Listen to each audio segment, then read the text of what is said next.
going to take it to a fully streaming opportunity and move it essentially away from the cable ecosystem. But is there more that you're thinking about? Well, let's talk about sports first, which obviously that's ESPN. If you look at today's media landscape, sports stands very, very tall in terms of its ability to convene millions and millions of people all at once.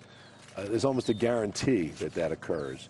It's an advertiser's dream. There's a great demographic there. It lends itself to technology in many ways, both in terms of coverage, distribution, and consumption. And our position in that business is very unique. We have a great brand. We've had a great business. And we want to stay in that business. That said, we're going to be open-minded there, too, not necessarily about spinning ESPN off, but about looking for strategic partners that could either help us with distribution or content, but we want to stay in the sports business. What would a strategic partner look like with distribution or content then for ESPN? Well, I think you could, again, I'm not going to get too detailed about it, but we're bullish about sports in general as a media property. There is an inevitability, by the way, you raised it, to taking ESPN and direct to consumer. Yeah. We haven't said when, but we do know that it will happen. Is it sooner than you had thought, let's even say 7 months ago? No, I think I'm much more certain about when, but not prepared to say when that is. I won't say whether it's sooner or not, but I'm enthusiastic about it. Why are you enthusiastic about it? Because I think sports, again, I think sports stands tall in a sea of tremendous choice and is, in many respects, an advertiser's dream and a consumer's dream. I mean, it's a very, very attractive, sports is a very, very attractive medium. And we have a unique position in it. We feel that we should stay in it, but we'd like to. You're spending more and more money to do that. I mean, to keep the NBA, to keep the NFL, essentially renting the content that keeps this thing alive. I mean, is that the best use for your capital? Well, I know a lot's been said about renting versus owning, and if you can rent it and continue to be profitable from renting it, which we have been and we believe we will continue to be, then there's real value in staying in it. We have great relationships with Major League Baseball and the National Hockey League and various college conferences, and of course the NFL and the NBA. And it's not just about the live sports coverage, of those leagues, those teams. It's also about all the shoulder programming that throws off on ESPN and what you can do with it in a streaming world. As a direct-to-consumer proposition, I talked about it being technology friendly in a way. There's so much more that can be done with it in terms of the way it's distributed, the way it's consumed. It's interesting just thinking about the Apple announcement of a few weeks ago and what the possibilities there, that device lends itself to in terms of sports. So I think it's a business that we want to stay in. We're realistic because it has been. But what would be the advantage of having a strategic partner then? I mean, well, it could be a variety of things. Could it be a joint venture? Could it be somebody taking an ownership stake? I mean, possibly. Yeah, everything's on the table. And why would you do that? I guess I'm trying to understand why you would. You already have 20% owner in If they Hearst. come to the table with value, whether it's content value, whether it's distribution value. Whether it's capital, whether it just helps de-risk a business to some extent, but wouldn't be the primary driver. But if they come to the table with value that enables ESPN to make a transition to a direct-to-consumer offering, then we're going to be very, we're going to be very open-minded about that. All right. Well, you've told the world now. I mean, but have you already been looking at that as an opportunity, perhaps even having conversations about it? We have been looking at it as an opportunity. We've had some conversations, but I don't want to elaborate. Our last interview, we talked about Hulu, and you had a different view of it at that point, which has then gone back to, I think, what we've all expected, which is you're most likely going to buy the stake from Comcast. Yes, correct. And I just wonder, is this something you're thinking about, but you're not sure? And, when we sit down 6 months from now, you go, we forgot. We're not going to do that with ESPN. No, or is it part of the work that I've been, I've focused on over the last 7 months is understanding all of these businesses, where they are today and where they could go, and which businesses are going to throw off the most shareholder value for this company and its shareholders over time. When I came back, I was open-minded about Hulu because there is this agreement with Comcast that actually calls for a transaction of their stake to us in sometime in 2024. And I didn't want that to be an automatic. I wanted to look at that objectively. I spent a lot of time looking at that as part of the future of our streaming business. and ultimately concluded that we would be better off having Hulu than not having Hulu. And in fact, the plan is for Hulu to be available starting the end of this calendar year as part of the Disney Plus offering. So in terms of the path to profitability of that business, which obviously is a tremendous amount of focus on, a lot of attention, combining Hulu and Disney Plus is a major step in that direction. Right. We're jumping around a lot, as you'd imagine we would. Let's quickly on Hulu. Your expectation is then that you are going to come to an agreement with my parent company, Comcast, in terms of the purchase of the 33% you don't own. Correct. Comcast wants the valuation to be well above $27 billion. I think that's the floor, correct? There's a mechanism to ultimately determine its fair market value, and we'll go through the process with them. The goal is to do it as quickly as possible. We are going to merge the apps, though, at the end of this year. The agreement with Comcast does not get in the way of us doing that, and the combination of those apps is designed to obviously help the business become profitable. Obviously, Hulu the direct-to-consumer business. Hulu is a diversified business in terms of its content offering. It's done extremely well on the advertising front. It will help in terms of viewer engagement and advertising, meaning the combined app. And it's the right thing for us to do as we prioritize turning that business not just into a profitable business, but a growth business, which I'm confident we can do. All right, just to recap, in the 10 minutes we've been sitting here, you've told me that you're considering at least the idea of the linear cable networks and ABC and the stations perhaps not being a part of Disney in the longer term. You told me you're thinking about looking for partners for ESPN, either joint venture or even some ownership. These are pretty significant decisions right there, Bob. So, I mean, this is sort of where you've come in the last 7 months of looking at the business, or looking at it again with somewhat fresh eyes after having kind of stood aside for 11 months? Yeah, absolutely. And I think it also speaks to your question about what is the transformative work that you're doing. And this is the transformative work. It's looking very objectively at all of your assets, determining which ones are going to be the growth businesses. I've said parks and resorts, the movie studios, and streaming. And we should talk about that because so much has been done there. Yeah. And figuring out a path for ESPN to be a direct-to-consumer business, and staying in the sports business because we have a very, very unique position, an enviable position in that business. And I do believe it's a business that can make the transition successfully. You do? From Why? linear. Yeah, tell me why. Because I'm looking at an NBA contract that could double for you and or others who choose to participate. I mean, sports rights continue to go up for the very reason you're stating here in terms of because they have such appeal on a broad basis. But can you make it work economically in that model? Well, one of the things that we're trying to determine now, which is a factor in terms of the timing, is making sure that when we do it, that it is economically viable. I believe it will be, but it's a decision that has to be very carefully timed, carefully made, carefully considered, and that's why I've talked about possible strategic partnerships too. The strategic partner, let me understand that better. Why would the timing, or what would be helpful? Well, we may want want to go at it with partners. When you do make that Correct. transition. Correct. I see. Who would help you and make it a more robust offering in Correct. some way. I mean, the economics, though, all the analysts come up with their price point at which you get to a number per month which can equal what ESPN does now. I'm sure you do. You know in your mind when that day comes, when it's sort of the linear is here and you know that this can exceed what linear is? You're smiling. You're asking me, do I know the date? No, I still you have a general idea? It's a huge, yes, I have a general idea. It's a huge decision, but again, it's part of the transformative work that we're doing. It's a decision that has to be very carefully considered. Right. I believe it's one that is inevitable, and it's not long term, but it's not tomorrow either. It's not immediate. No, these are big things you're talking about. How could you even think you'd get it all done in 2 years when you came in, when you're talking about this kind of stuff? Well, maybe I was unrealistic about that. I think that's part of the reason that I'm staying, is there is a lot of work to do. Yeah. These are great assets, a lot of these businesses that we're talking about. And the world is an interesting, changing world, a more dynamic marketplace than I've ever seen in the almost 50 years I've been in the business. I like our hand a lot when you look at these brands and these franchises and this array of businesses. I think we are unique in the business, but I'm also extremely realistic about the challenges that we're facing. Yeah.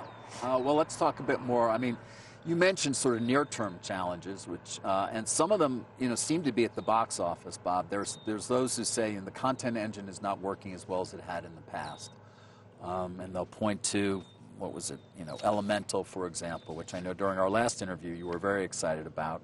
Just kind of trying to look here in terms of the numbers. I thought I had them, but it was not as it didn't do as well at the box office so far. I know it's actually picked up a bit since its opening weekend. Is there a problem, though, at Disney Animation? Has the loss of John Lasseter years ago, for example, been a blow that you haven't been able to recover from? Well, first of all, the studio and its movie assets are #1 at the global box office this year so far. That said, we're extremely realistic, and I'm very objective about that business, and there have been some disappointments. We would have liked some of our more recent releases to have performed better. It's reflective not as a problem from a personnel perspective, but I think in our zeal to basically grow our content significantly to serve our mostly our streaming offerings, we ended up taxing our people way beyond, in terms of their time and their focus, way beyond where they had been. Marvel's a great example of that. They had not been in the TV business at any significant level. Not only did they increase their movie output, but they ended up making a number of television series. And frankly, it diluted focus and attention. And I think you're seeing that is, I think, more the cause than anything else. And Pixar, I mean, we've talked through the years. There was a time when a Pixar opening was a real event. Did it suffer as a result of during COVID when you were going direct to consumer? For example, I think it was Red or one of the fairly yes, big there were movies there were three Pixar releases in a row that went direct to streaming, in part mostly because of COVID. And I think that, may have created an expectation in the audience that they're going to eventually be on streaming, and probably quickly, and there wasn't an urgency. And then I think there was some.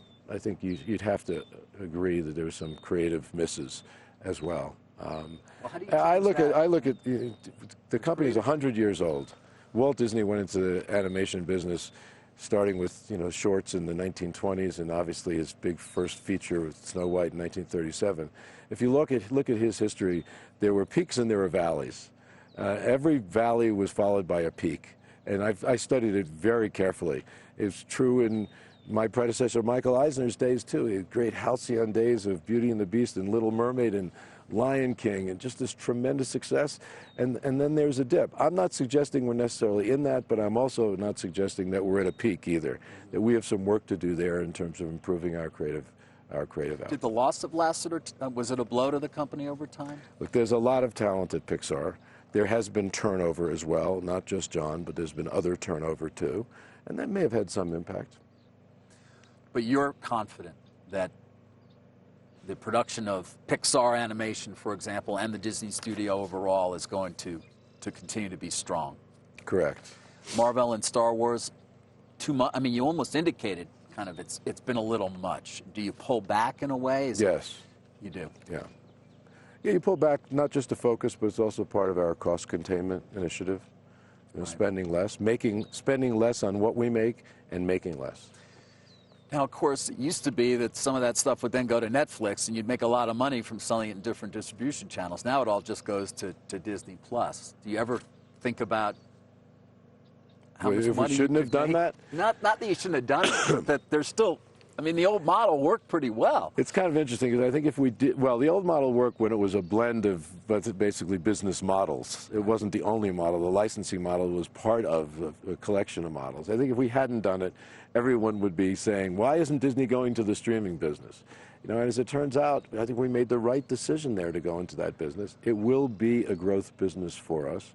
We will turn it around. I'm confident of that. It will become profitable, and it will deliver growth for the company.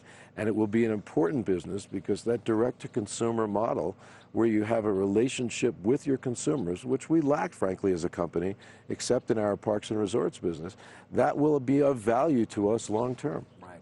But there isn't a model in which you can deliver most of your content into that, but give some sort of an opportunity to sell it beyond that, and therefore monetize it in a bigger fashion? There may be among the things we're looking at, just in terms of improving the bottom line of the company, and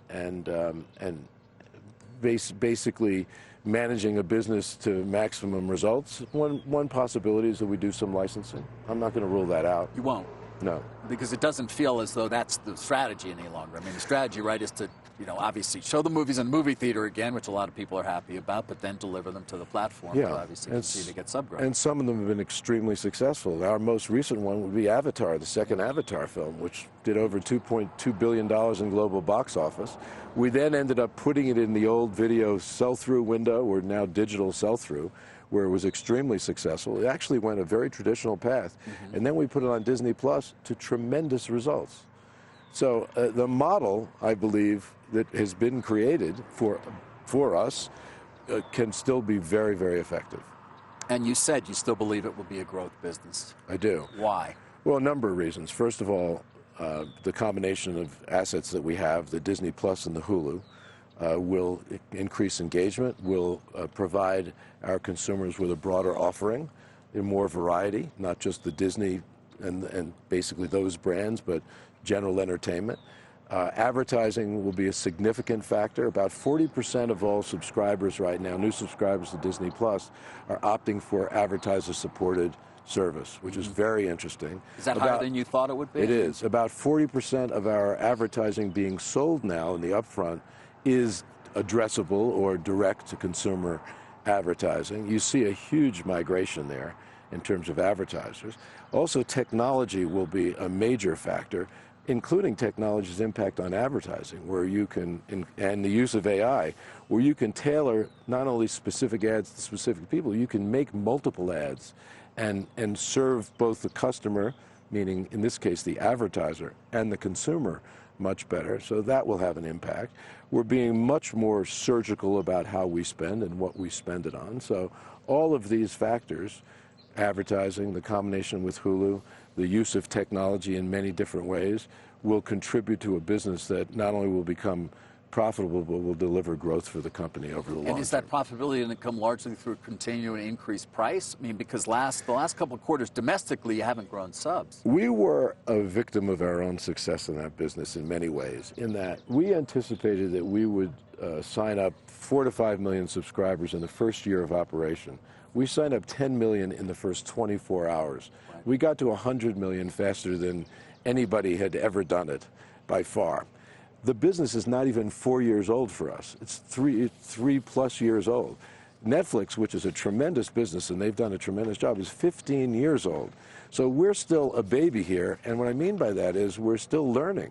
Yep. Pricing is a great example, and this is one of the things that the new team that we have in place, the new leadership team, has gotten into deeply, is that we were not great. We were fights at pricing. Well, we were rookies. We were still new at it. Although you defended the $6.99 price, you said that was you're happy you went with that low price initially. The goal, it was my goal. I wanted to be accessible. I wanted to put a little pressure on competitors, and I wanted, because I knew at the time that we were going to be measured on subs, and in fact we were. I wanted to sign up as many as we could, as fast as we could, and we did. But then at some point you got to look at what the levels of consumption are, what value you're creating, and what's the right price. So pricing is one thing. Marketing is another. We were all over the place in terms of marketing programs versus marketing platforms. We have to get better at that. Right. We have to get more selective about what markets we invest in. Some markets just are not going to deliver the value that we expected they would, and what we spend in those markets has to reflect the business opportunity in those markets. And then I mentioned technology, where our technology was strong enough to provide high-quality video at scale, meaning you turn on Disney Plus, in the earliest days, you got a great picture and a great experience. But there was no recommendation engine, there were no algorithms, there was nothing that Netflix has already proven is part of their value equation, their value proposition. And because we're so new and we're still just getting at this, I think we set a level of expectation in terms of what we would deliver, by the way, to ourselves and to the street, that I think might have been maybe perhaps a little too lofty in terms of our goals. Well, but also that subscriber growth then led to a big increase in the stock price because people got very excited. At that point, it was all about subs. And well, they should have gotten excited. It wasn't about cash flow. It wasn't about ultimate profitability. We were in that moment. Right, and what we ended up doing there, because we signaled to the street we weren't going to be profitable for a while, but we then leaned into or spent into that sub growth in a very, very aggressive way. And that spending level was well ahead of the other initiatives that we have to take, which is the technology to provide more engagement, it's the pricing model, it's the advertising model, it's the marketing model, and it's the technology that you need to deliver against almost all of those things. Right. And that goes back, I'll keep throwing this word at you, the transformative work that we're doing. I understand that, but we're still not certain that you don't have to continue to spend at an incredibly high level to keep and grow that subscriber base. You have to spend a certain amount to do that. You got to get your content right, but you have to get all of these other things right. But you don't necessarily have to spend at the level that we were planning to spend. And one of the, we mentioned a goal of over $5 billion in cost reductions. Yeah, $5.5 billion, which $3 billion in non-sports content. Correct, which came in the form of content and also what we call SG&A, and we eliminated a number of positions. And we've gone through that very, very difficult work. That also is work that we've already gotten done, and now we have to look at everything else. The level of spending that we expected was not sustainable. So what we are reducing what we were expecting to spend in that business. Speaking of content, we're in the midst of a writer's strike, and very likely it would seem to have a actor's strike. How is that going to impact things, and what are your expectations there? Well, I think it's very disturbing to me. We've talked about disruptive forces on this business and all the challenges that we're facing and the recovery from COVID, which is ongoing. It's not completely back. This is the worst time in the world to add to that disruption. I understand any labor organization's desire to work on the behalf of its members to get the most compensation, to be compensated fairly based on the value that they deliver. We managed as an industry to negotiate a very good deal with the Directors Guild that reflects the value that the directors contribute to this great business. We wanted to do the same thing with the writers, and we'd like to do the same thing with the actors. There's a level of expectation that they have that is just not realistic, and they are adding to a set of challenges that this business is already facing that is, quite frankly, very disruptive. So they're not being realistic? No, they're not. Why not? I can't answer that question. I respect their right and their desire to get as much as they possibly can in compensation for their people. I completely respect that. I've been around long enough to understand that dynamic and to appreciate it. But you also have to be realistic about the business environment and what this business can deliver. It is and has been a great business for all of these people, and it will continue to be, even through disruptive times. But, being realistic is imperative. What do you do in the interim, then? Does AI start to write a lot of scripts? It will have a very, very damaging effect on the whole business, and unfortunately, the strike will. There's huge collateral damage in the industry to people who are, who are support services. I could go on and on. It will affect the economy of, different regions even because of just the sheer size of the business. It's a shame. It is really a shame. Bob, amazingly enough, we don't have that much time left, and we haven't gotten to parks, which obviously is one of the key parts of the growth engine that you talk about, and certainly has been the earnings engine. I want to talk about parks in the time that we have left, if we can. Specific to attendance, there was an article in the Wall Street Journal that seemed to indicate that people aren't going to Disney World at the rate that they did certainly a year ago. And your fight with the governor there, or his fight with you. Is he having an impact, do you think, on attendance, his continued criticism of the company? No. We see no sign of that at all. The article that you referred to was not accurate, actually. It was measuring attendance at Disney World on July 4th, which didn't really factor in temperature, which is about 100 degrees and 99% humidity on that day. But there are other factors as well. One is, and I think this is kind of complicated, but Florida opened up early during COVID, and created huge demand, and didn't have competition because there were a number of other states that were not open yet. So if you look at the numbers in Florida in 2023, just recently, versus 2022, where not as much was open, and Florida was the only game in town. There's a lot more competition today. So against 2022, the state of Florida has been down. We actually track hotel tax revenue across the state, which is a matter of public record. And there are counties in Florida that have been down 6–7% recently. We also know that our competitors are discounting in that state. So there are some near-term issues in Florida that I don't think have anything to do with politics. And not about pricing either? Because obviously, when it comes to pricing in the parks, you have a great understanding there of what that can do. One of the things that we addressed as soon as I came back was, whether our pricing was right or not, and whether our pricing reflected value. I should also say, I don't know when the last time you visited Disney World. I say it's where the Disney brand lives in its most sublime form. Right. I still believe that. It's an incredible experience. It's a very, very popular business and product, and it's very successful, and we're not wringing our hands over it. There's some near-term issues in Florida, as we've talked about. But yeah, well, I want to talk. And pricing is not an issue. We address some of those issues. So you're not concerned not. Overall about some sort of a significant decline over time in attendance? Not at all. No. I think you're looking at a comparison to last year, and it's very, very different. And we do not have long-term concerns about that business. What about DeSantis, who's going to be on the hustings, so to speak, for the next year? And he's made this a part of his campaign, attacking Disney, saying it's a woke corporation. We've put the company on a pedestal, but they've really embraced the idea of getting the sexualized content in the program line that I'm not willing to cross. I mean, that's what he said. I quoted DeSantis there. How do you respond to that?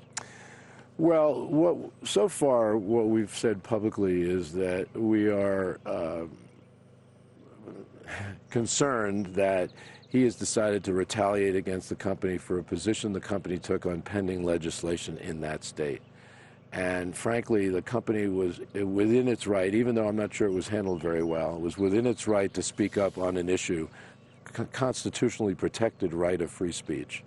And to retaliate against the company in a way that would be harmful to the business was not something that we could sit back and tolerate.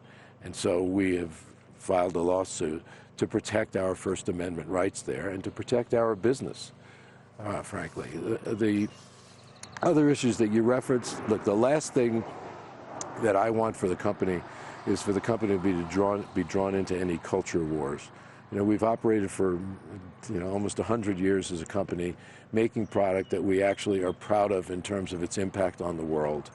I joke every once in a while we're there to manufacture fun. Well, we're there to tell great stories. I know, but you can't be happy when there's literally Nazis standing outside the front gates of the park. That was horrifying, quite frankly, and it's concerning to me that anyone would encourage a level of intolerance or even hate that, frankly, could even become dangerous action that could be turned into some dangerous act of some sort.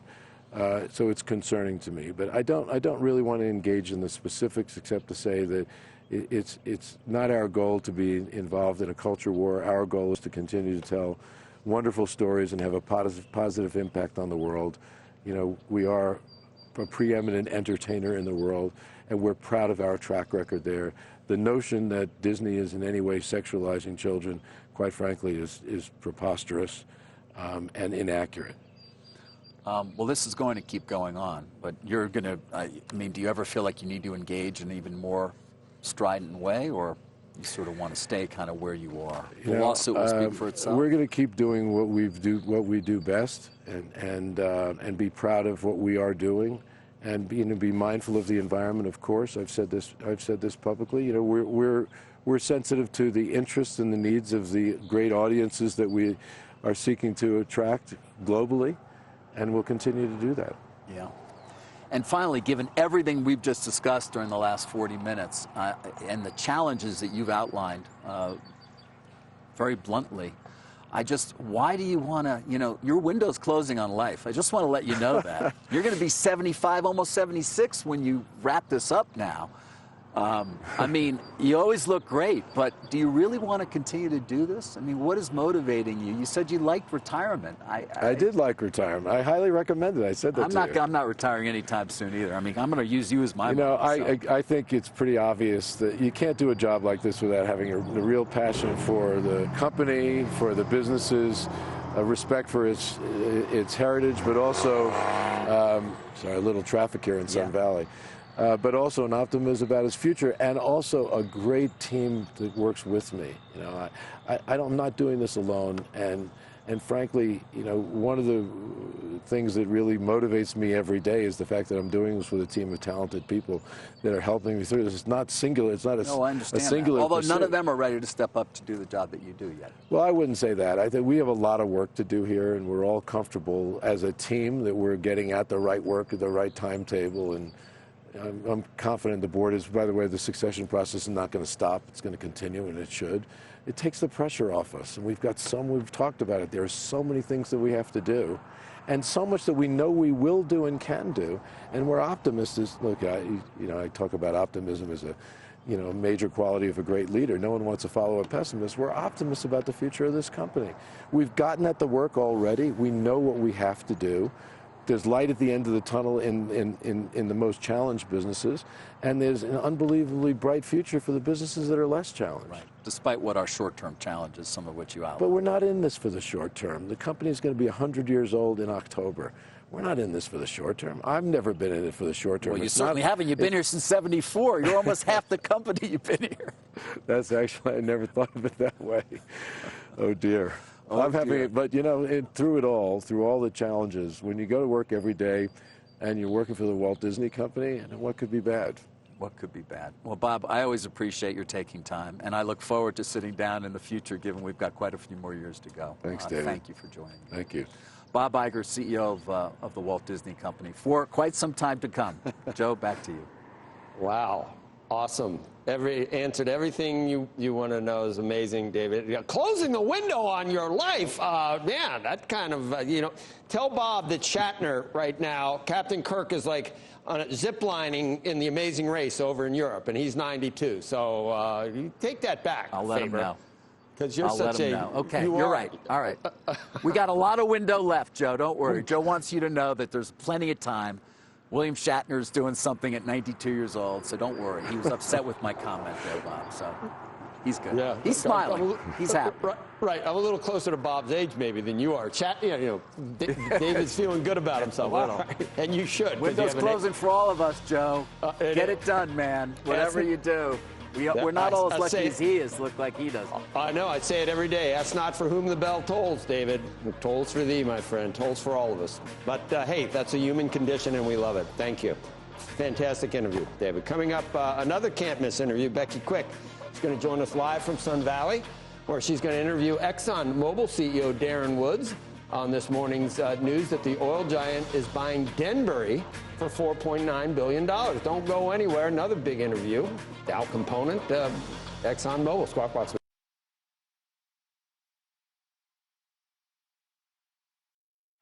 Powering sustainable growth in a changing world. Powering financial solutions that transform industries. Powering innovation with access to capital. Powering critical decisions with precise data and insights. Powering seamless execution in evolving markets. We deliver our entire global bank to power new possibilities for you. Barclays Corporate and Investment Bank. Powering possible. CNBC. Live ambitiously. The United Arab Emirates is doubling down on space exploration. The Edge gets special rare access to the National Space Center. This is really where the magic happens. We control all of our missions from this room. We have telemetry that's coming from the satellite. And we meet the country's history-making first astronaut. Launch itself, it's amazing. It's 8 minutes till you reach 200 kilometers, and bam, that's it. Everything will float. If you want to advance your country, you have to focus in space. The Edge, only on CNBC.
Welcome back to Squawk Box.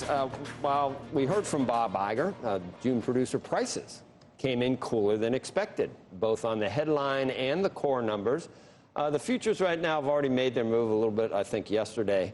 But this just adds, perhaps, to the notion that maybe the fever is breaking to some extent in terms of... you see claims? Claims were... They were good. To what? 239, I think.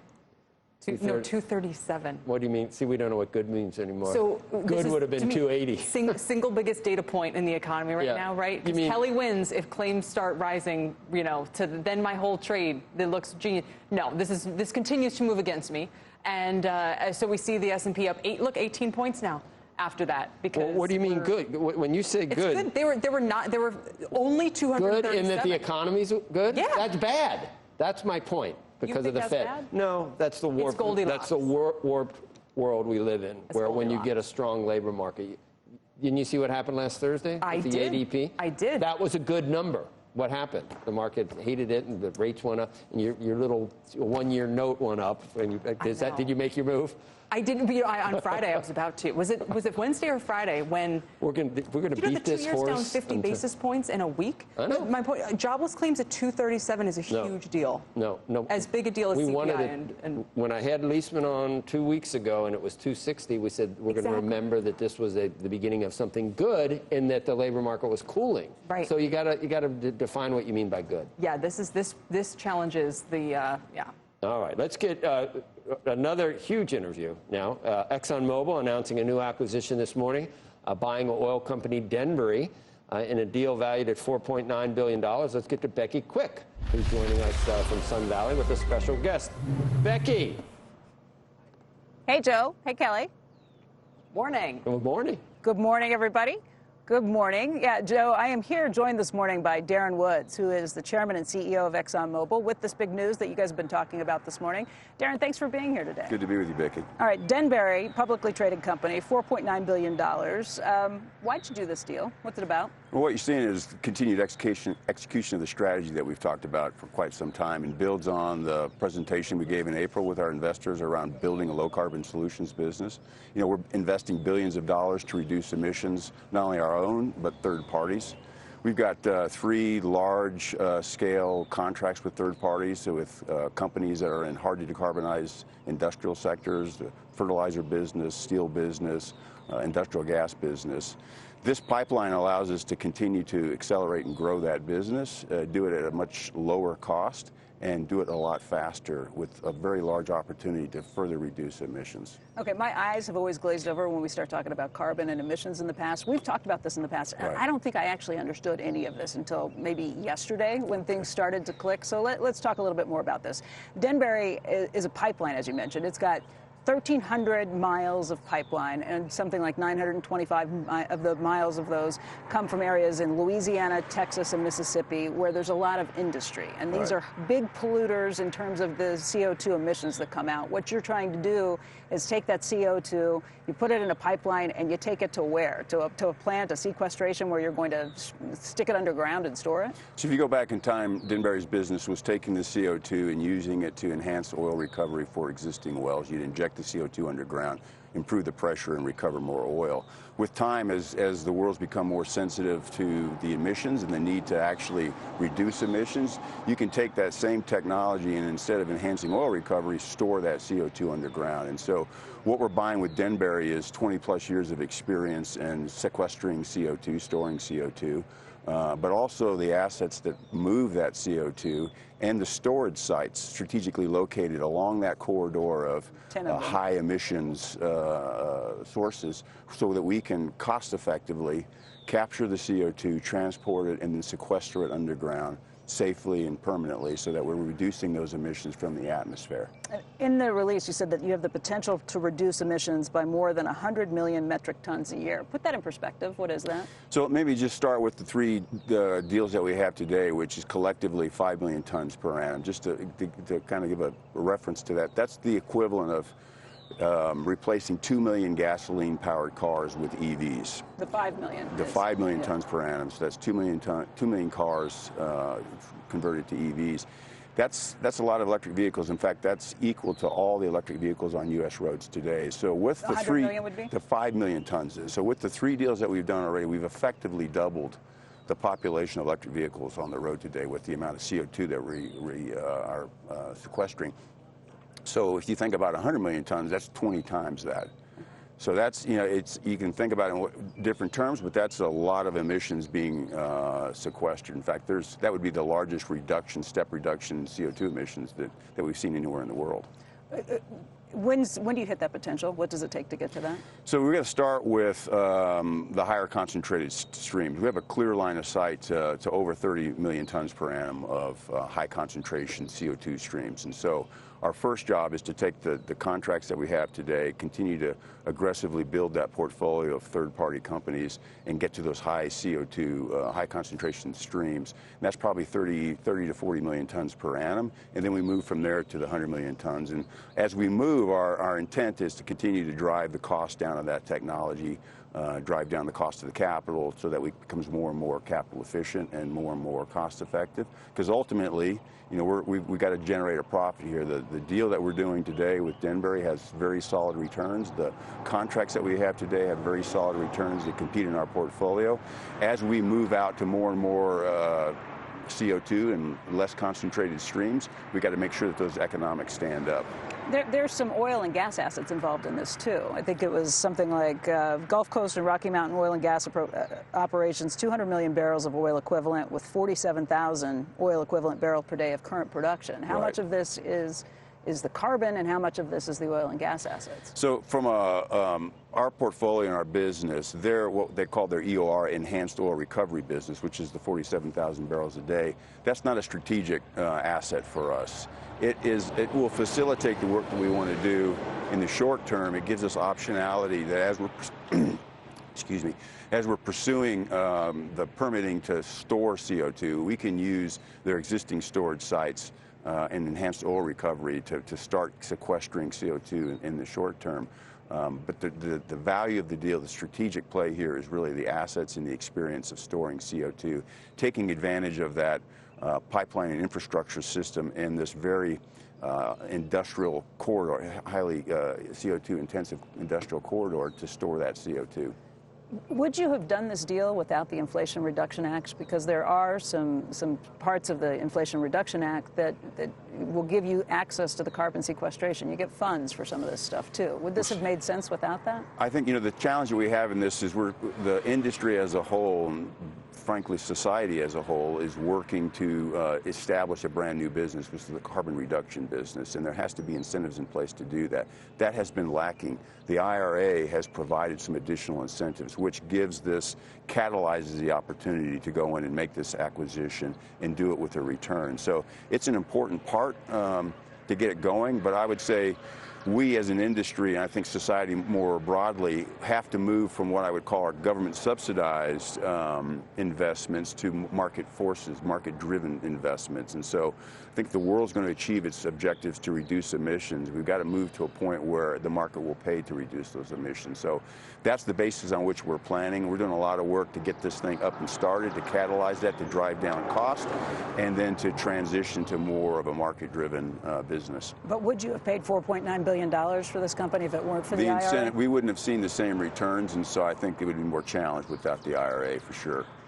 What's your relationship with the Biden administration? I mean, you get beat up a little bit. ExxonMobil is pretty routinely flagged by the president for making more money than God, all kinds of other things that they've thrown out at you. Who do you talk to in the administration? What's your relationship? So we've engaged, if you go back in time, we've always engaged with the administration and try to offer a perspective around our business and the implications of policy on our business. And in this space in particular, we've done a lot of work to understand what would be required to expand the solution set to reduce emissions.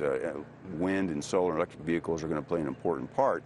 They're necessary, but certainly not sufficient. We're bringing a much broader suite of solutions here, and so we've been very engaged with the Biden administration to talk about those other opportunities and the additional technologies that are going to be required to meet the ultimate objective. And so I'd say we speak fairly routinely around what ExxonMobil and the industry as a whole can contribute in this space with respect to reducing emissions, carbon capture, biofuels, hydrogen, are all areas we spend time talking about. Last month, you announced a deal with Tetra Technologies where you guys are going to be dealing with lithium. I think you're developing 6,100 lithium-rich acres in Arkansas. Lithium is used for EV batteries, and people at the time when you announced this said, hey, this may signal the eventual end of the internal combustion engine. Is that how you see it?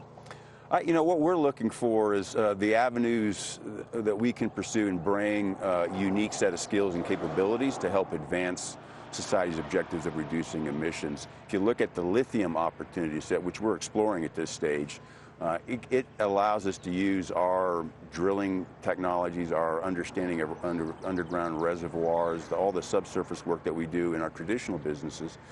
There's a huge overlap with that capability and skill set and technology with producing lithium from underground sources. And so there's a natural synergy, and we think we bring some advantages to that space to produce low-cost lithium, which is going to be in short supply to meet the battery demand. Frankly, you know, we've done a lot of work. Our business is not dependent on automotive transportation or light-duty vehicle transportation. So it's not a threat as we see it. It's really how can we contribute more fully to the transition that people are so anxious to see happen. Very quickly, when do you think fossil fuels are kind of done in terms of combustion, I guess I should say? Well, I think the bigger question is, you know, how do we address the emissions associated with the combustion of fossil fuels? I think there will be certain applications where we'll continue to do that, but address the emissions, which is, frankly, the source of the problem. So we spent a lot less time thinking about, you know, the oil and gas and the use of oil and gas, and more time about how do we address the emissions associated with that. Because if we can address the emissions and maintain the same infrastructure that we have in power generation and industrial complexes, it's a much lower cost to society and a much quicker path to reducing emissions. But I think in the long run, oil and gas will continue to play an important role, but with a lot less emissions. Darren, I want to thank you for being with us today. Darren Woods is the chairman and CEO of Exxon. Thank you. Thank you, Becky. And Joe, we'll send it back over to you and Kelly.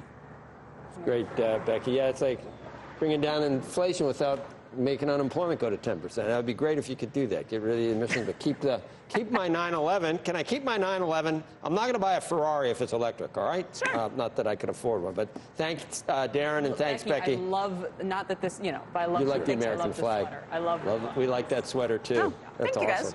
Beautiful. All right. All right, final check on the market. See ya. See you soon. Final check on the market. 71 points now. On the Dow, not much has happened since even though the PPI was a little bit softer. Let's take a look at the 10-year, and we got to look at the 2-year and the 1-year for someone who might go shopping today. No, got to be high. All right. 2 years down, half a point. Take a look at oil after that interview, and then I want to thank Kelly for being here. You got up early. Do you like how I structured the 8 for you? You didn't have to do a damn thing. I did a lot of Instagrams. No, I was listening. Those are great interviews. Both of them. Both of them were good. But stay tuned between 1 and 3 p.m. and we'll have. You'll be fresh. You're going to be fresh for the 1 for 1 to 3 because you really only did 2 hours today. Exactly. I know. Are we going to owe money? Do we have to give some money back? Make sure you join us tomorrow. As for now, Squawk on the Street is coming up next.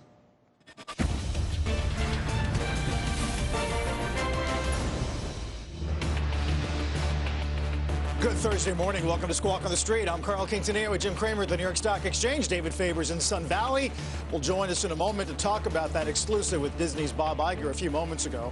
Meantime, stocks power on as yields fall to some 1-month lows.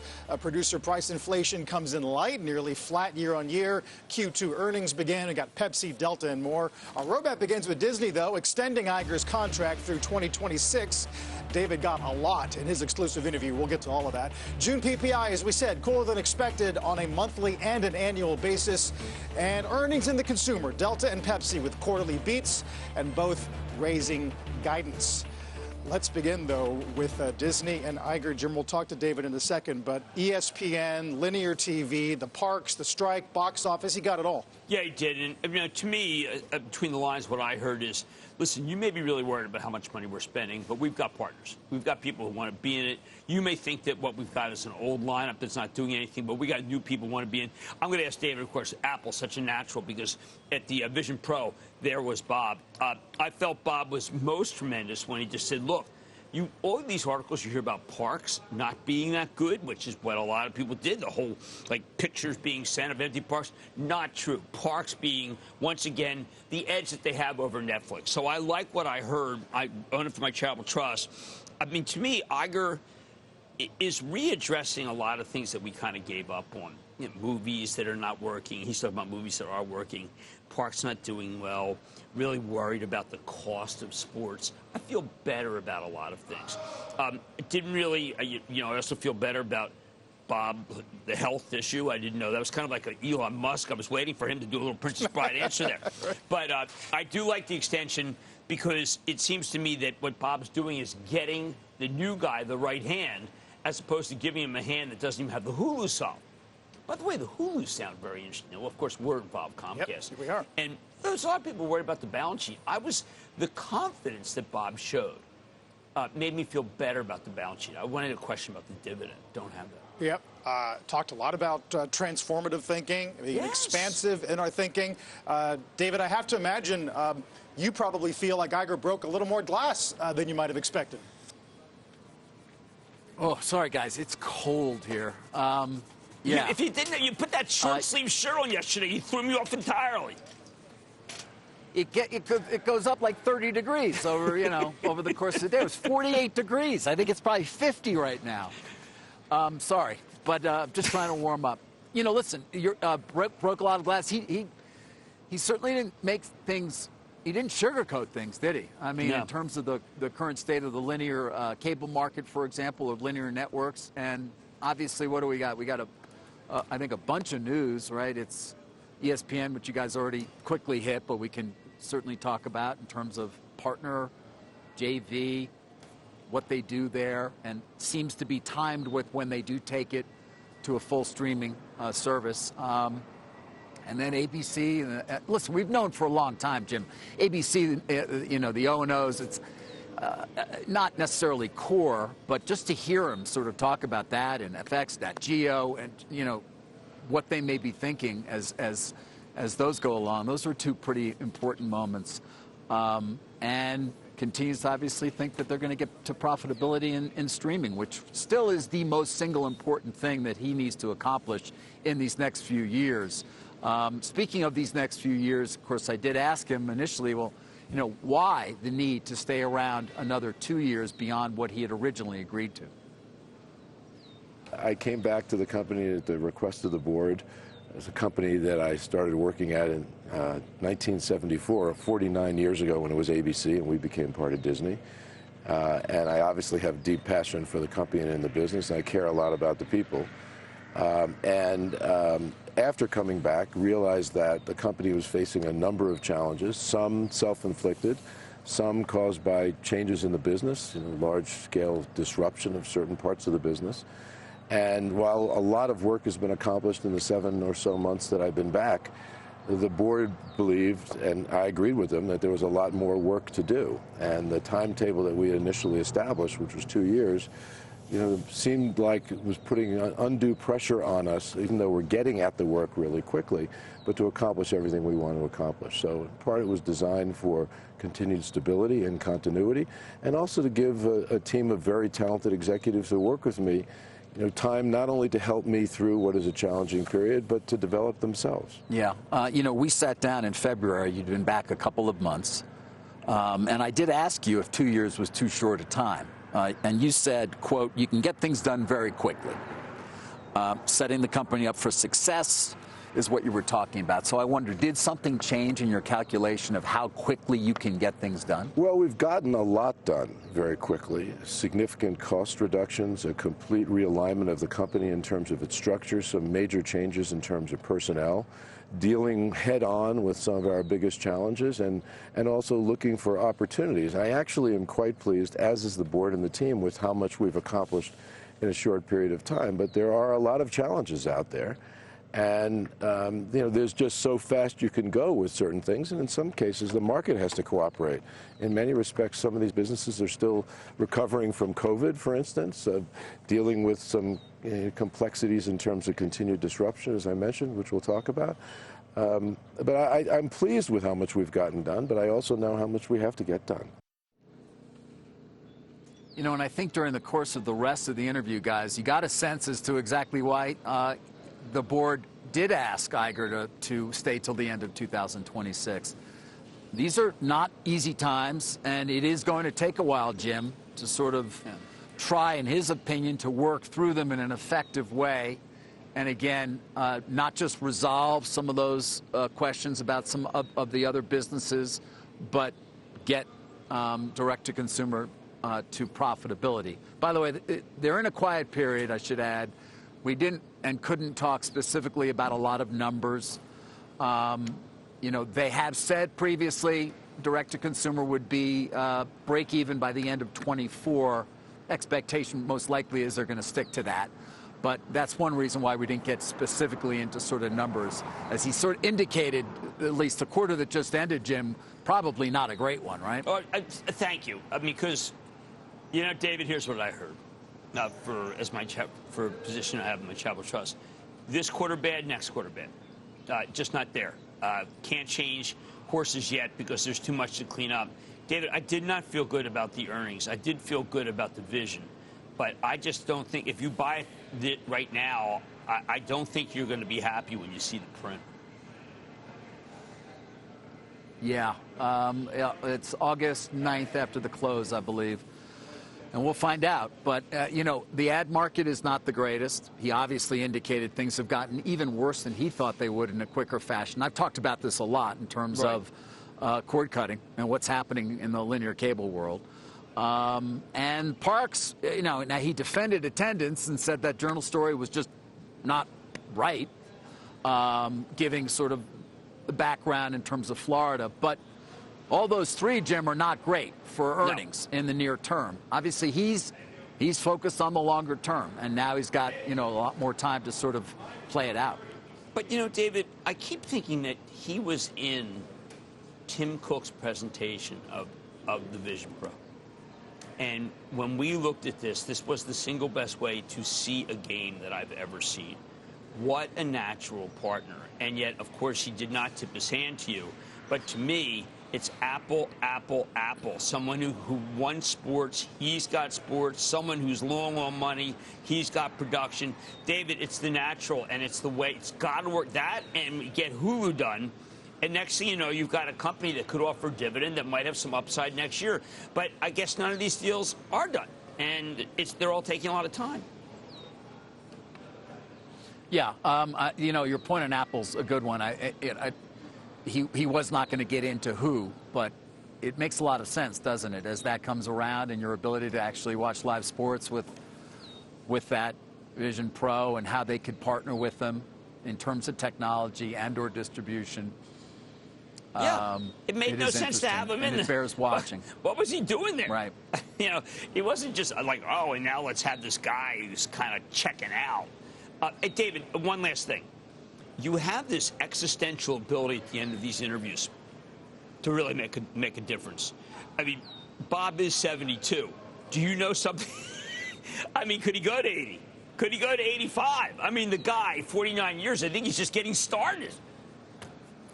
Yeah, he's, you know, he's doing great, and obviously still has the energy and the wherewithal to compete at a very high level, as we like to say.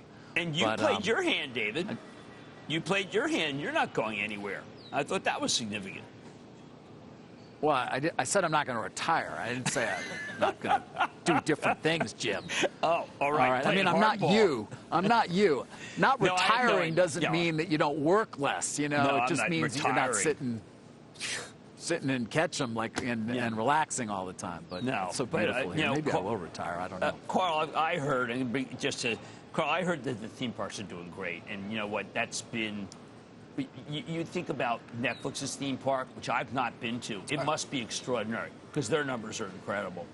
As for the strike, David, interesting answer. He called it a shame, disturbing. You know, he talks a lot about the business changing and how the company needs to be flexible, but I don't know. Is his view that the actors and the writers need to sit still? I think his view is